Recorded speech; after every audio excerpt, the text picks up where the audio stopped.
ಪ್ರಪಂಚ ಸರ್ವಂ ಪಶ್ಚಿಮಯಂ. ನಮ್ಮ ಅಪ್ಪ ಒಂದು ಮೂಲೆಯಲ್ಲಿ ಕೂತ್ಕೊಂಡು ದೊಡ್ಡ ದೊಡ್ಡ ಮಂಡೆಗಳ ಜೊತೆಯಲ್ಲಿ ಮಾತಾಡ್ತಾ ಚೂರ್ ಎಣ್ಣೆ ಹಾಕ್ತಾ ಇದ್ರು. ನನಗೂ ವಿಚಿತ್ರ ಅನಿಸುತ್ತಿದೆ ಏನು ಅಂತೇಳಿ ನಾನು ಒಂಚೂರು ಹಾಕಿದೆ. ಇಡೀ ಪಿರ್ಕಿ ತಿರುಗ್ತಾ ಉಂಟು. ಈಗ ಪಿರ್ಕಿ ತಿರುಗ್ತಾ ಉಂಟು. ಪ್ರಪಂಚ ಸರ್ವಂ ಪಶ್ಚಿಮಯಂ.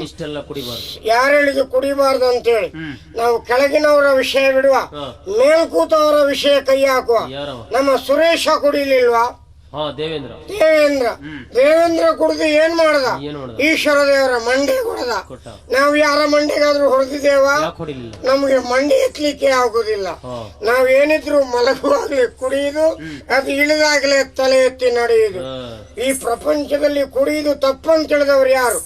ಕುಡುಕನ ಮನಸ್ಸು ಮತ್ತು ಗಾಜಿನ ಭರಣಿ ಎರಡೂ ಒಂದೇ.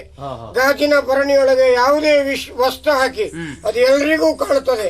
ಕುಡುಕ ಒಂಚೂರು ಎಣ್ಣೆ ಹೆಚ್ಚಾಗ್ಬಿಟ್ರೆ 25-30 ವರ್ಷದ ವಿಷಯ ಎಲ್ಲ ಹೊರಗ್ ಬರ್ತದೆ. ಕುಡುಕನಿಗೆ ಅಷ್ಟು ಪ್ರಭಾವ ಉಂಟು. ಮತ್ತೊಂದು ಕೇಳ್ತೀರಾ? ಈ ಹೆಂಡದಲ್ಲೂ 3 ಜನ ಅಣ್ಣ ತಮ್ಮಂದಿರಿದ್ದಾರೆ. ಸಣ್ಣ ಅಂತ ಹೇಳಿದ್ರೆ ಅವ ಹಳ್ಳಿಯಲ್ಲಿರುದು. ಈ ತೆಂಗಿನ ಮರದಲ್ಲಿ, ಬೈನೆ ಮರದಲ್ಲಿ, ಈಚಲು ಮರದಲ್ಲಿ, ತಾಳೆ ಮರದಲ್ಲಿ ಇರುದು. ಅವನಿಗೆ ಶೇಂದಿ ಅಂತ ಹೆಸರು. ಅವನು ಕುಡಿಯುವಾಗ ಒಂಚೂರು ಹುಳಿ ಬಿಟ್ರೆ ಮತ್ತೆ ರಗಳೆ ಇಲ್ಲ, ಒಂಚೂರು ಕಮಚು ಬಿತ್ಕೊಂಡ. ಎರಡನೇ ತಮ್ಮ ಅವನಕ್ಕಿಂತ ಒಂಚೂರು ಹುಷಾರು. ಅವ ಈ ಗೇರು ಹಣ್ಣಿಂದು ಕೊಟ್ಟೆ ಸರ, ಇದಕ್ಕೆಲ್ಲ ಬೇರೆ ಬೇರೆ ಹೆಸರು. ಅವನನ್ನು ತಗೊಂಡ ತಕ್ಷಣ ಅಲ್ಲಿಂದ ಅಲ್ಲಿಗೆ ಸಾಧಾರಣ ಹುಲಿ ವೇಷ. ಈ ದೊಡ್ಡ ಅಣ್ಣ ಹಳ್ಳಿ ಬದಿಯಲ್ಲಿ ಇರುವುದಿಲ್ಲ, ಅವ ಪೇಟೆ ಬದಿಯಲ್ಲಿ ಕನ್ನಡಿ ಒಳಗೆ ಕೆಂಪುಗೆ ನೆಟ್ಟಿಗೆ ನಿಂತಿರ್ತಾನೆ. ಅಡಿಗೊಂದು ಪೆಟ್ಟು ಹೊಡೆದು ಕುತ್ತಿಗೆ ತಿರುಗಿಸಿ ಅಲ್ಲೇ ತಗೊಂಡ್ರೆ ಸರಿ ಆಯ್ತು. ಆಮೇಲೆ ಹುಲಿ ವೇಷ. ಮತ್ತೊಂದು ಹೇಳ್ತೀರಾ? ಯಾವುದೇ ಒಂದು ಕಾರ್ಯಕ್ರಮಕ್ಕೆ ಒಂಚೂರು ಎಣ್ಣೆ ಹಾಕೊಂಡು ಹೋದ್ರೆ ಮಾತ್ರ ಮರ್ಯಾದೆ ನಿಮ್ಗೆ. ಗೌರವ ಇಲ್ಲ. ಇಲ್ಲಿ ಯಾರು ಹೇಳುದು? ಕುಡ್ದಾಗ್ಲೇ ಗೌರವ ಬರುದು. ಎಣ್ಣೆ ಹಾಕದೆ ಹೋದ್ರೆ ನಿಮ್ಮನ್ನು ಮೂಸೋರಿಲ್ಲ. ನಿಮ್ಗೆ ಬೇಕಾದ ಆಸನವನ್ನು ನೀವೇ ಆರಿಸಿ ಕುಡಿಬೇಕು, ಕುತ್ಕೊಳ್ಬೇಕು. ಅದೇ ಒಂಚೂರು ಕುಡಿದು ಬಂದರೆ ನಿಮಗೆ ಎಷ್ಟು ಜನ ಬೇಕು ಮರ್ಯಾದೆ ಕೊಡುವವರು?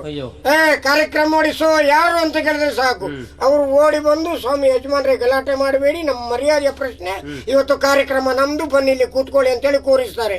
ಕುಡಿಯದೆ ಬಂದರೆ ಕಡೆಗಣಿಸಿ ತಡೆವರು, ಕುಡಿದು ಬಂದರೆ ಹೆದರಿ ಪದವಿತ್ತು ಪದಜಲವ ಕುಡಿಯಲಣೀಗ. ಹಾಗೆ ಇವತ್ತು ನಾವು ಬುಳ್ಳಾಗಿದ್ದೆ ನಡ್ಕೊಂಡು ಬರ್ತಾ ಇದ್ದೇನೆ. ಏನೊಂದು ಮರಿಕಪ್ಪೆ, ಇಂದಿನ ಮರಿಕಪ್ಪೆಗಳೇ ಮುಂದಿನ ಗ್ವಾಂಕರ ಕಪ್ಪೆಗಳಲ್ಲವೇ?